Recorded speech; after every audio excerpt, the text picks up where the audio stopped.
save them now. Weeping woman, try to smile like the coming dawn. Most of us are sad, it's true. Still, we must go on.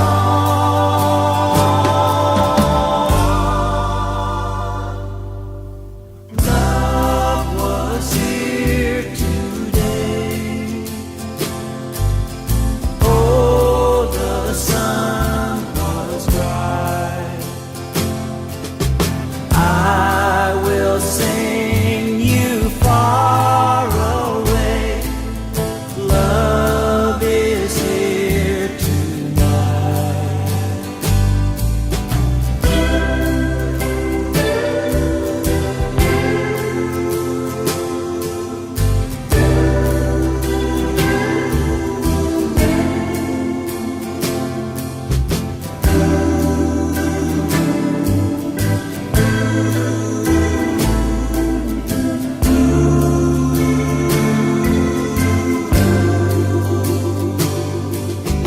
Most of us are sad. No one lets it show. I've been shadows of myself. How was I to know?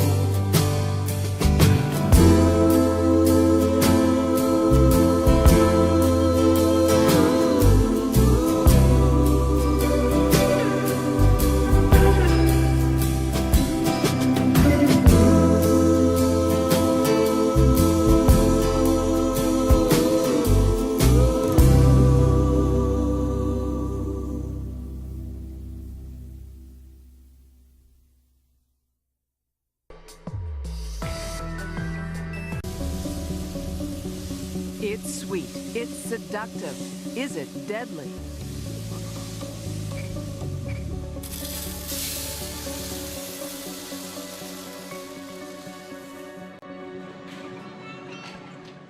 When the Breeden family goes shopping, like most Canadians, they try to buy healthy. Let's go. But like most Canadians, they don't always succeed. They're busy. Meals have to be quick.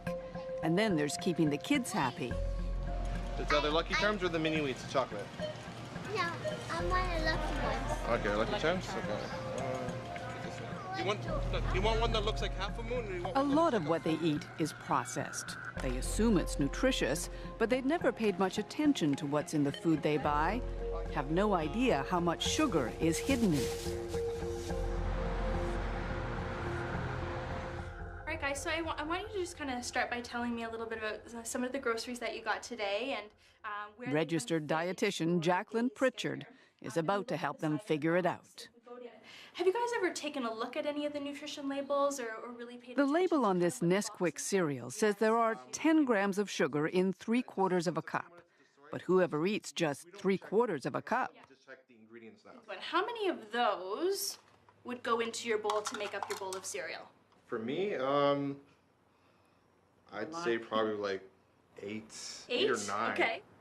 11. That's a lot of cereal. And as Jonathan Breeden is about to find out, an awful lot of added sugar. So in your serving of cereal, of about 8 of these servings, Yeah. you're looking at about 20 teaspoons of sugar added Yeah, of that's- non-nutritional value. That's a lot. Yeah. So let's start at the beginning. What do we mean when we say sugar?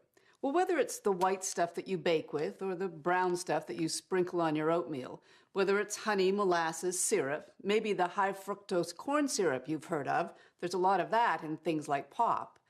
Chemically, it's all pretty much the same thing, and we do consume a lot.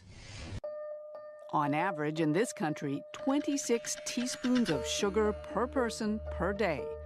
That's 40 kilos a year, the equivalent of 20 bags. It's what sweetens the products and spikes the profits of some of the most powerful and familiar companies in the world. The food industry is one of the biggest manufacturers in North America, nearly $1 trillion in sales every year. And it couldn't do it without sugar. Sugar is one of the essential basic ingredients used in 99% of the processed foods out there. Former industry executive Bruce Bradley has worked for some of North America's biggest food companies. It's something that can drive a lot of taste in the products and a lot of appeal for consumers. So it's one of the basic building blocks. And make no mistake, the amount of sugar in our food is no accident. The food industry goes to great lengths to figure out what makes us crave a product, the exact combination of ingredients it calls the bliss point. You know, everybody asks, what is the bliss point? Dr. Howard Moskowitz. He's a longtime food industry consultant known as Dr. Bliss. The best way I can do it is to give you an example. Do you drink coffee with sugar or with milk? With milk? So if you add more and more milk, you like it more and more, up to a certain point where you like it the most. And then add a little bit more milk and you say, oh, it's too milky, and my gosh. And add a lot more milk and it's horrid. So it's Goldilocks. It's the middle, it's the best one. It's the level where you like that product the most. A Harvard-trained mathematician, Moskowitz uses models to test people's reactions to different versions of a product. Once he's found the bliss point, the product hits the shelves. From soda pop to spaghetti sauce, his magic makes money. Everybody wants to sell just a bit more.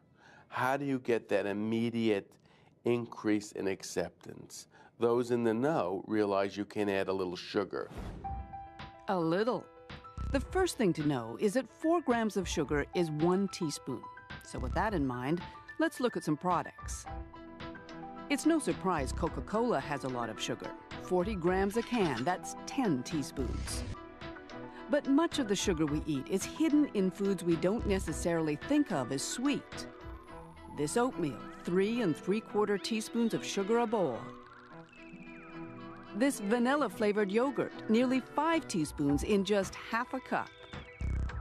You can find sugar added to bread, soup, all kinds of condiments, hot dogs. This chicken dinner, labeled Healthy Choice, has 5.5 teaspoons of sugar in every serving.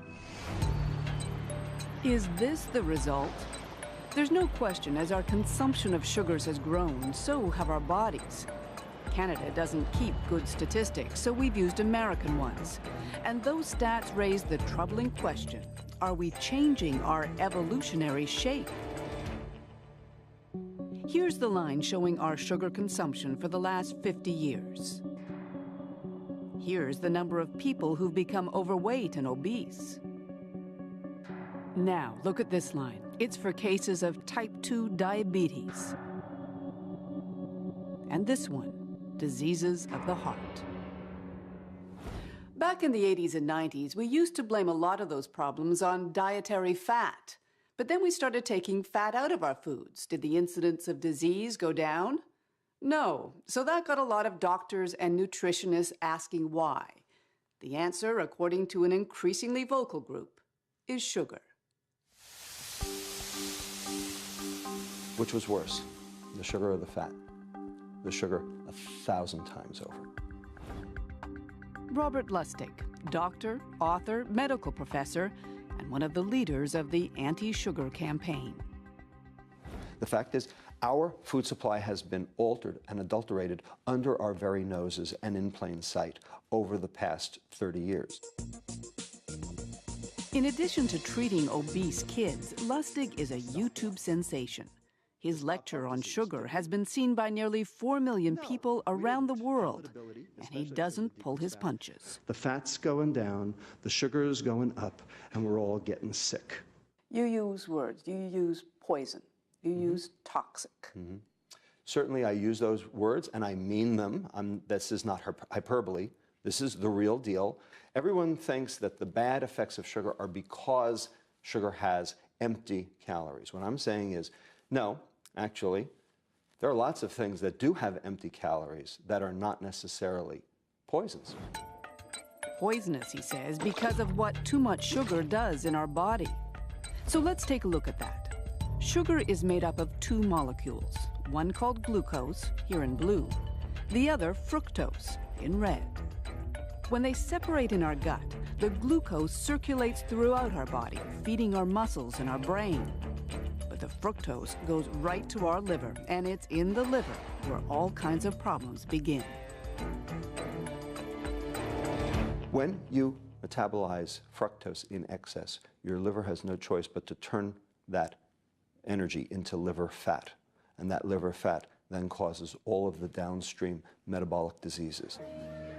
We'll tell you more about those diseases in a moment. But first, let's talk about your brain.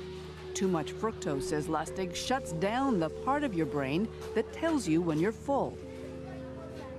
It doesn't get registered by the brain as you're having eaten. So if you take a kid and prep him with a soft drink and then let him loose at the fast food restaurant, does he eat less or does he eat more? Turns out he eats more. You shouldn't have to be a dietitian to figure out how much added sugar you're eating, but it helps. Jacqueline Pritchard has added up all the sugar Jonathan eats in a week. It's pretty scary. This is your week's worth of sugar intake then. So this is equal to 245 teaspoons of sugar. That's a lot of sugar. It was Minneapolis, 1999. Obesity was only an emerging problem back then when the heads of America's biggest food companies arrived for a rare meeting. Among them, the heads of Kraft, Nabisco, Nestle, Coca-Cola, and General Mills. These are executives who normally are fighting each other for space on the grocery store. They don't get together very often, but in '99, they got together to talk about obesity. Reporter and author Michael Moss. He described the Minneapolis meeting in his best-selling book. And they had been pulled together by a cabal of insiders within the industry who had increasingly become concerned about both the industry's responsibility for and culpability for being blamed for obesity. They gathered at the Pillsbury Company headquarters, 31st floor. The message they got was uncompromising. And it was delivered by two of their own. Michael Mudd, a top executive at Kraft, and Jim Hill, a leading nutrition researcher. In a slide presentation obtained by the Fifth Estate, the two men gave it to the bosses straight. A national epidemic. There were too many warnings, Mudd told them, before drawing a parallel designed to make them uncomfortable. Tobacco companies had recently settled a massive lawsuit in face of evidence their product caused disease. Did the food industry, he asked, want to be next? If anyone in the food industry ever doubted there was a slippery slope out there, I imagine they're beginning to experience a distinct sliding sensation right about now. Graphics drove home the point. Maps showing obesity rates rising and spreading across the country like a rash. What are the health implications of all this? Studies show that obese individuals are at a higher risk of developing chronic diseases, such as diabetes, heart disease, hypertension, and cancer. Topping the list of contributing factors, the ubiquity of inexpensive, good-tasting, supersized, energy-dense foods. In other words, the very foods the CEOs were in charge of selling. The two men were hoping for money to study the link between food and obesity. Instead, they got a tongue lashing, starting with Stephen Sanger, the head of General Mills. He was rather furious at Mudd for bringing this to them and blaming them for this. And his defense was, look, we already offer consumers a choice. If they want low-fat this or low-sugar that, We have those products in the grocery store. We feel we're already being responsible both to consumers from a health perspective, but also to Wall Street. Today in North America, it's estimated more than 100 million people are diabetic or pre-diabetic. Dr. Robert Lustig is quite sure he knows why. So I can actually categorically say to you that sugar is the proximate cause of diabetes worldwide. And we have hard and fast data to show that. His data come from his own study done over a decade, comparing diabetes rates in 175 countries with people's diets. And we ask the question, when you adjust for all of the factors that we know are relevant, what about the food supply predicts diabetes rates worldwide? Answer, sugar, and only sugar. His point is it's hard to know what causes disease, and ethically you can't induce it to find out. But you can test for markers, warning signs that disease may be coming. And that's what they're doing here at the University of California at Davis.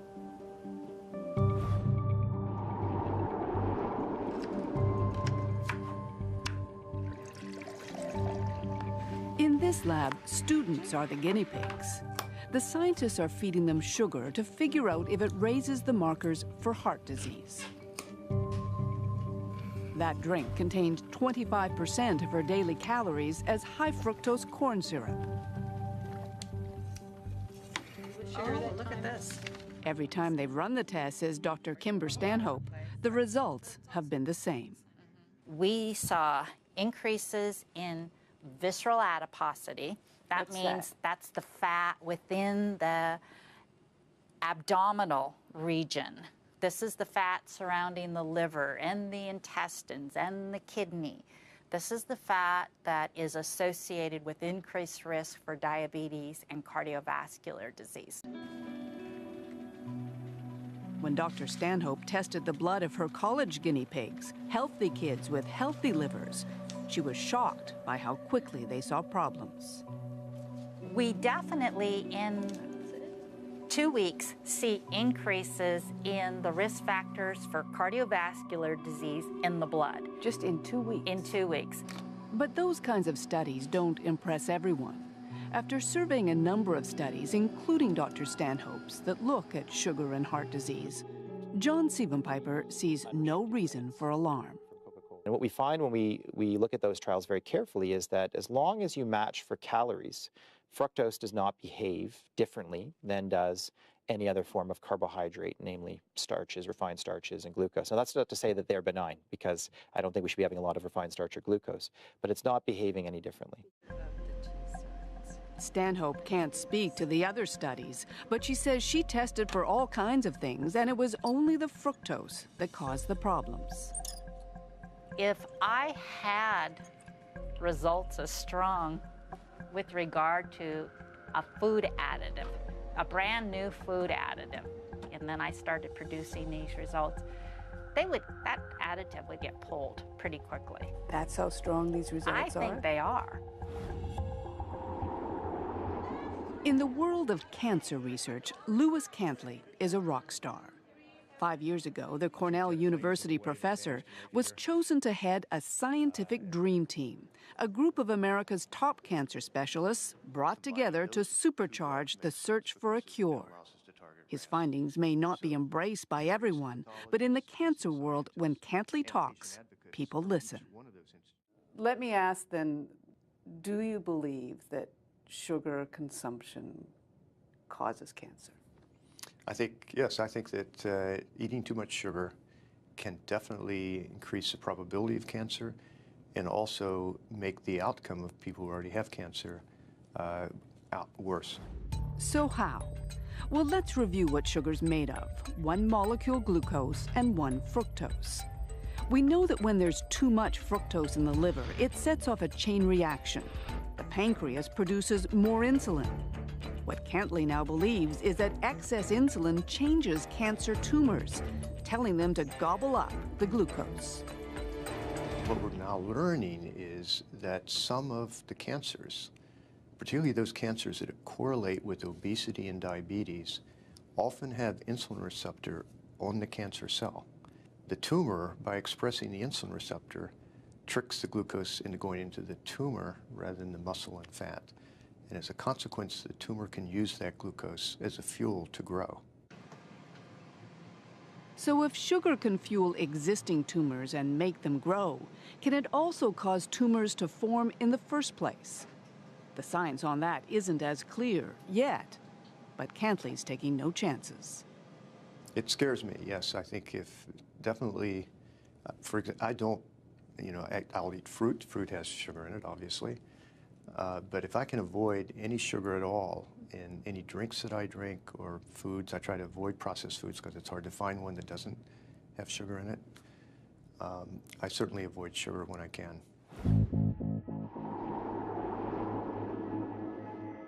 One of the criticisms of the anti-sugar scientists is that too much of their evidence comes from animals, not humans. That said, here at Brown University in Rhode Island, they're doing studies they think should make a lot of humans nervous. This rat is perfectly healthy. Put him in a vat of water and he finds his way to safety every time. 5.2. Now, look at this guy. What he's been eating is the equivalent of a North American diet, complete with all the fats and sugars we regularly consume. He doesn't know where to go. His brain has been damaged. These rats were totally normal, and then they turned into demented animals. They don't remember their learning after even a day. And as the challenge gets harder and harder, they fail more and more, just like a human with Alzheimer's disease. 36.2. In this lab, the belief now is that Alzheimer's is really diabetes of the brain, linked to insulin levels, which can be affected by too much sugar. Professor Suzanne Delamonte. Insulin resistance, we now know, can occur in any organ. It can occur in the muscles, that's what diabetes is. It can occur in the liver, that causes fatty liver disease.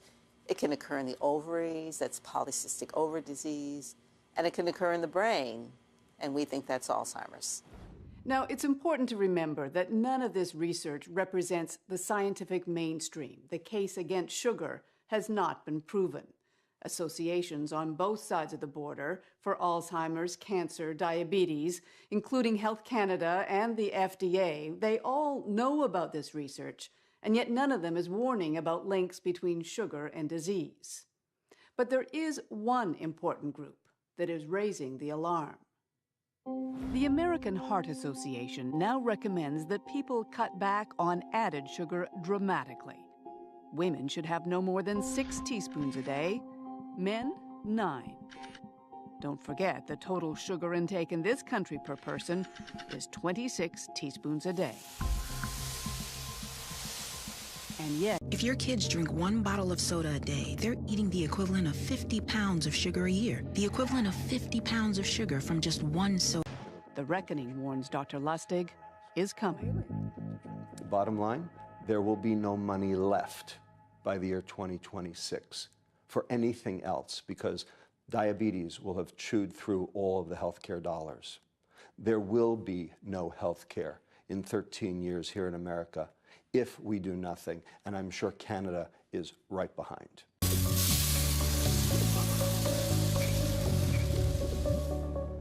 So we're guessing you've got a lot of questions about now. If our program's whetted your appetite to learn more about sugar, you should go to our special web feature. You can find all kinds of information about what sugar does in your body, for instance, even that low-sugar diet our family was on. You can find it all at cbc.ca/fifth.